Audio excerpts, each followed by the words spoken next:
You're probably asking yourself, isn't there Christian groups within the United Nations? And the answer is yes.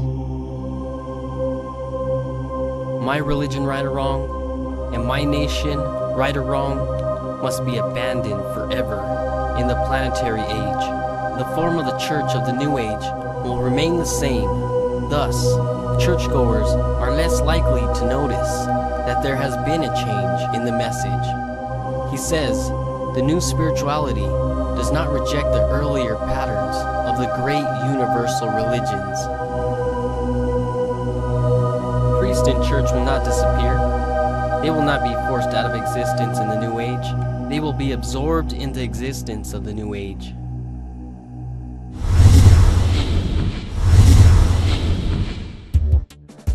Right now, I'm going to show you how the Christian churches have already been absorbed into the New Age movement without anyone knowing it. To see who these daughters are, and to see who the problem children are, we need to go to the mother.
How was the Catholic Church going to gather her children?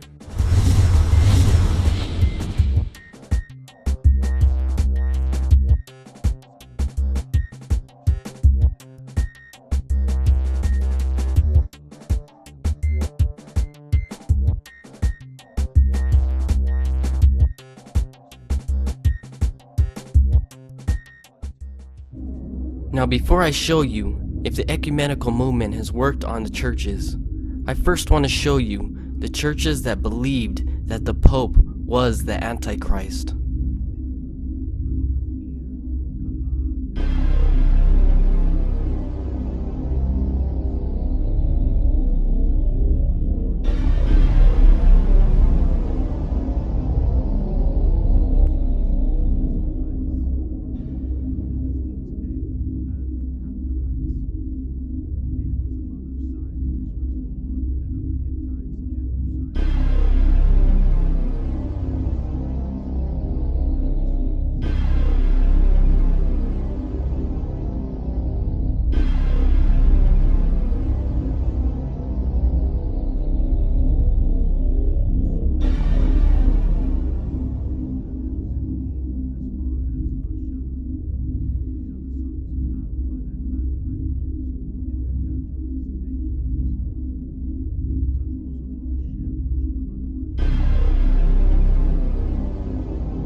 Many others believe the same thing.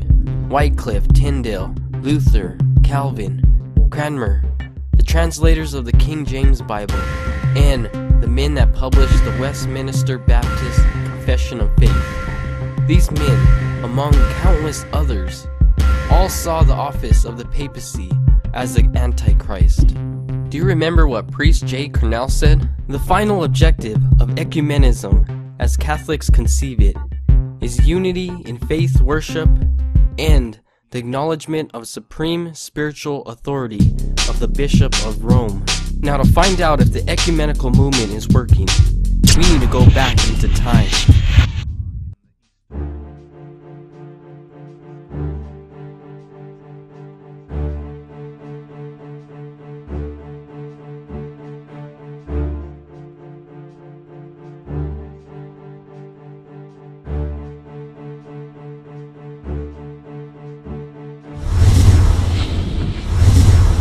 Presbyterians, Congregationalists, and Methodists. These churches are negotiating reunification with the Anglican Church, whilst the latter is grabbing the hand of Rome.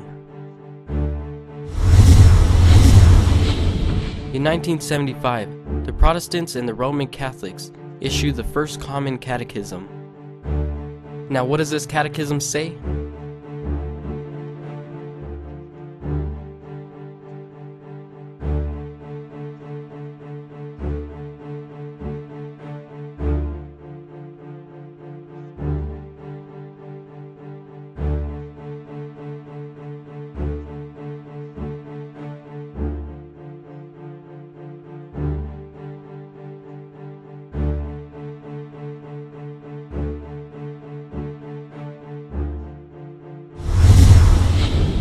In 1977, the Joint Anglican Roman Catholic Commission issued the following statement.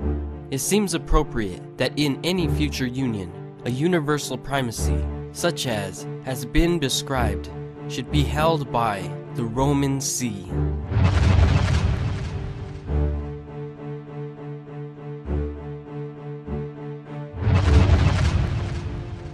Heibeisen und Altseifen.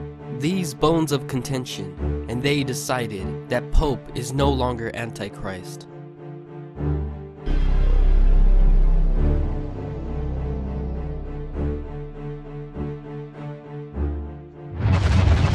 In 1989, the Anglican Archbishop of Canterbury, the Most Reverend Robert Runcie, went to Rome and urged Christians to consider the Pope's primacy as spiritual leader. And now, you have the signing of the Declaration of Canterbury, and now, the Pope is the head of these churches. Now I'm curious, what does the Anglican Church look like, now that it's back with its mother? I had to find out. To find out, I searched St. Paul's Cathedral, and this is what I found. Here's a picture of St. Paul's, and what does it say about the cathedral? Its impressive dome was inspired by St. Peter's Basilica in Rome. Now, while St. Paul's makes an image to the beast, Rome is in the background, trying to gather the rest of her daughters. And the Pope tells the world, for unity, all churches must accept papal authority. And do the churches accept it? And Rome's mission was a success. Ecumenism gives a wound to Protestantism. And a new era of Protestant preachers from Rome emerge. This is Billy Graham, a well-known evangelical Protestant, who was also a 32-degree Freemason. He is just another pawn pushing the agenda of Rome. Billy Graham, on receiving an honorable doctorate from the Roman Catholic Belmont College, Billy Graham said, "The gospel that founded this college is the same gospel which I preach." The Religious News Service reported on January 13, 1981, that Pope John Paul II was closeted for almost 2 hours with the Reverend Billy Graham, the world's best-known Protestant evangelist. The Pope used Billy Graham to get his foot in the door to the United States, and it worked. It was through Billy Graham's intervention that Reagan set up an ambassador to the Vatican. President Reagan was not the only president to have a relationship with Rome and to break the Constitution of the United States.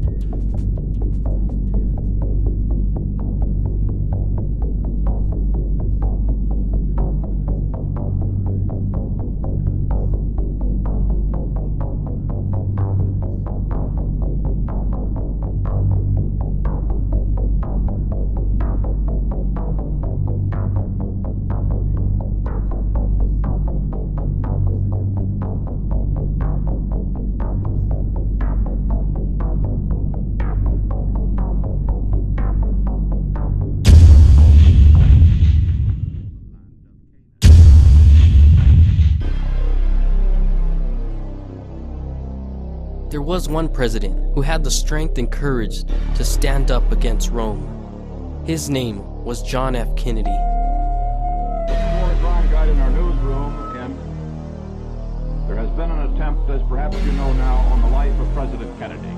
He was wounded in an automobile driving from Dallas Airport into downtown Dallas, along with Governor Connolly of Texas. They've been taken to Parkland Hospital there, where their condition is as yet unknown. We have not been told their condition at Dallas. In the downtown hotel room, a group had been gathered to hear President Kennedy when it's waiting his arrival. Let's switch down there now, where Eddie Barker of KRLD is on the air. Now, as it happened, the tragedy in Dallas. At precisely 12:30 p.m., the presidential limo turns into Dealey Plaza.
John F. Kennedy went from Washington down to Texas to ensure Protestant preachers that he would not obey the Pope.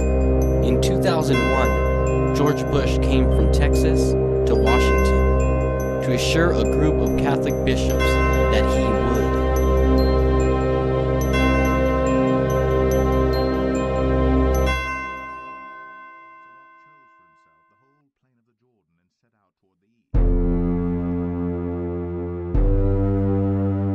Rome is gathering up her children, and now it was time to gather up